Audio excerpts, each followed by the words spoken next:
That's why they're the greats. All Blacks extend Eden Park streak. The All Blacks defended their Eden Park fortress once again, edging the Springboks 24-17 in a bruising contest to stretch their unbeaten run at the ground to 51 tests. Halfback Finlay Christie summed it up perfectly afterwards, calling it a real old boxing match as the world's top two sides traded thunderous blows for 80 minutes. Subscribe Red Spot Sports for latest sports stories.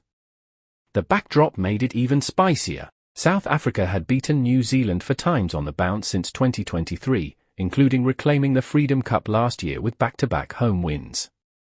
The All Blacks hadn't tasted victory over their great rivals since before the last Rugby World Cup, setting the stage for a true grudge match in Auckland.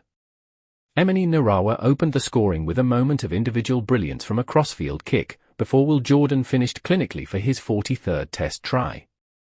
The All Blacks were suddenly 14-0 ahead, Eden Park rocking early. The Boks steadied through a Handra Pollard penalty and hit back after half-time when Malcolm Marx powered over. But just as momentum seemed to shift, Quinn Tupia answered with a try to restore breathing space. Cobus Reineka's late effort kept South Africa alive, only for the All Blacks defence to slam the door shut. The defining moment came from milestone man Ardie Saviour. On his 100th Test, the number 8 won a penalty at the breakdown inside New Zealand's 22 in the dying stages, a play Christie described as match-winning. Huge! Just our leaders stepping up, that's why they're the greats of the game, Christie said. Massive credit to our forward pack, they stood up. There was a lot of ruck pressure, but our boys fought through and kept going for the full 80.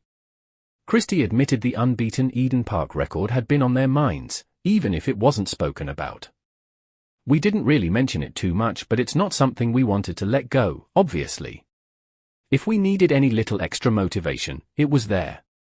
The win was a strong response after their shock defeat to Argentina in Mendoza. But the job isn't done yet. The All Blacks and Springboks will do it all again next weekend in Wellington, in what promises to be another fierce chapter of rugby's greatest rivalry.